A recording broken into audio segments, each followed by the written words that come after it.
Hello दोस्तों, welcome to my YouTube channel digital AI in finance.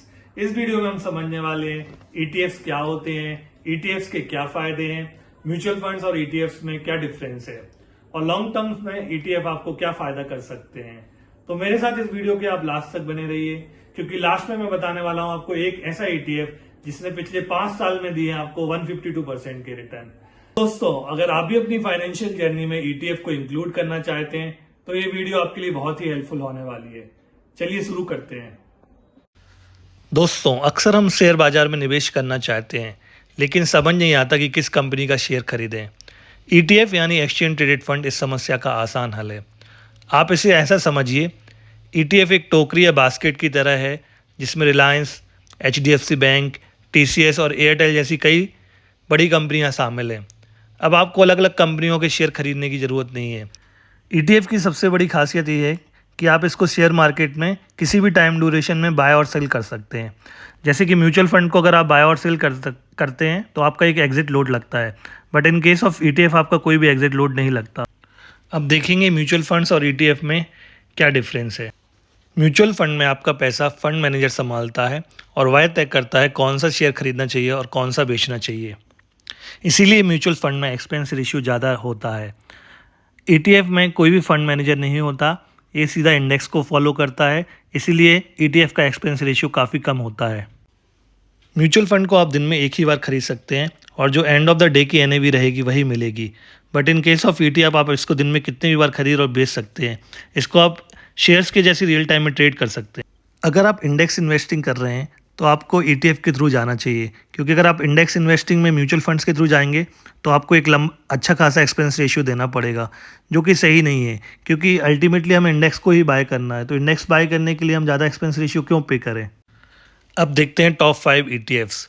तो हमारी list का पहला ईटीएफ है Nippon India ETF Nifty junior 20।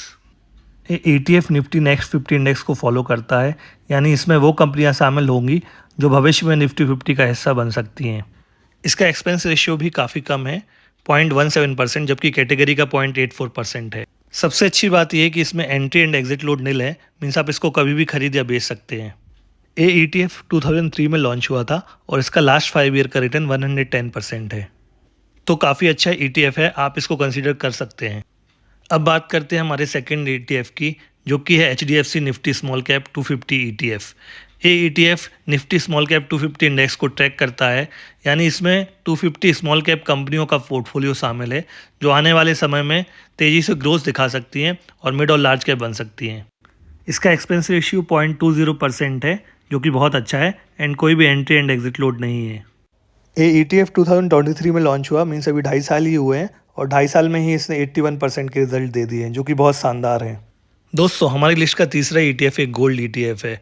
Gold ने पिछले 1 साल में काफ़ी शानदार रिटर्न दिए हैं और पिछले 10 साल में गोल्ड ने निफ्टी को भी बीट किया है, तो गोल्ड तो हमारे पोर्टफोलियो में होना ही चाहिए। ये ईटीएफ सीधे सोने की घरेलू कीमतों को ट्रैक करता है और इसका एक्सपेंस रेशियो भी 0.59 है, जो कि बहुत कम है, और इसमें कोई भी एंट्री एंड एग्जिट लोड नहीं है। ये ईटीएफ 2023 में लॉन्च हुआ था और लास्ट 2.5 साल की रिटर्न 69% है, जो कि बहुत ही शानदार है। हमारी लिस्ट का चौथा ईटीएफ एक चाइनीज़ ईटीएफ लिया है हमने, जिसका नाम है निपॉन इंडिया ईटीएफ हैंगसेंग 20। दोस्तों, चाइना बहुत तेज़ी से आगे बढ़ रहा है और जिस हिसाब से वह आगे बढ़ रहा है, थोड़े टाइम में मैन्युफैक्चरिंग में यूएस को भी पीछे छोड़ दिया है, इसीलिए हमने इस ईटीएफ को कंसिडर किया है। ये ईटीएफ हैंगसेंग इंडेक्स को फॉलो करता है और अभी काफ़ी अच्छे वैल्यूशन पे ट्रेड कर रहा है। इस ईटीएफ का एक्सपेंस रेशियो 0.93% है, जो कि इंटरनेशनल एक्सपोजर के हिसाब से ठीक है, एंड इसमें कोई भी एंट्री एंड एग्जिट लोड नहीं है। ये ईटीएफ 2010 में लॉन्च हुआ था और लास्ट 5 ईयर्स के रिटर्न 34% है, जो कि कम है। दोस्तों, अब आते हैं हमारी लिस्ट के आखिरी ईटीएफ में, जिसने दिए हैं लास्ट 5 ईयर्स में बहुत ही धमाकेदार 152% के रिटर्न्स। इस ईटीएफ का नाम है मोतीलाल ओसवाल नैस्डैक 100 ईटीएफ, जो नैस्डैक इंडेक्स को फॉलो करता है और यूएस की टॉप 100 कंपनीज में इन्वेस्ट करता है। यूएस अभी टेक्नोलॉजी में वर्ल्ड लीडर है और एआई आने के बाद मुझे लगता है ये कंपनीज और भी अच्छा परफॉर्म करेंगी। इस ईटीएफ का एक्सपेंस रेशियो 0.58% है, जो कि बहुत अच्छा है, एंड इसमें कोई भी एंट्री एंड एग्जिट लोड नहीं है। ये थे हमारी लिस्ट के टॉप 5 ETFs। इन्हीं ETFs में हमने इंडियन एक्सपोजर वाले ETFs भी डिस्कस किए और ऐसे ETFs भी डिस्कस किए जिसमें इंटरनेशनल एक्सपोजर भी है। इसमें हमने एक गोल्ड ETF भी कवर किया, तो ओवरऑल आपका पोर्टफोलियो काफ़ी अच्छा डाइवर्सिफाई हो गया है। बस ETF बाय करते टाइम आपको एक चीज़ का ध्यान देना है कि मिनिमम आपको ये ETF 5 ईयर्स के लिए बाय करना है। 5 ईयर्स से कम के लिए अगर आप बाय कर रहे हैं तो आप ETF इन्वेस्टिंग ना करें। अगर आपको ये वीडियो पसंद आई है तो इसको लाइक करें और ऐसी मोर वीडियोस के लिए सब्सक्राइब करें digital AI and finance channel को।